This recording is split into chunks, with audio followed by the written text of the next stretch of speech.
අපේ හීනවලට වැඩ කරනකොට ඔයාට නිදි මරන්න වෙනවා. උදේද දවල්ද වෙලාවක් නොතකා වාට වැඩ කරන්න වෙනවා. කිසිම සීමාවක් නැතුවට වැඩ කරන්න වෙනවා. සමහරක් වෙලාවට රෑ නිදි මරාගෙන වැඩ කරද්දී හිතෙන්න පුළුවන් මම මේ වැඩේ අතහැරලා මම දැන් නිදා ගන්න ඕන.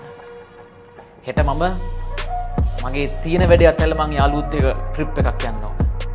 මතක් කරන්න. තමන්ගේ හීනේ තමන් ලබා ගත්තට පස්සේ තමන්ට ඒක දැනෙන විදිය. තමන් හිතන තමන් වාහනයක් ගන්න හරි, තමන් ගයක් හදන්න හරි, තමන් හිතන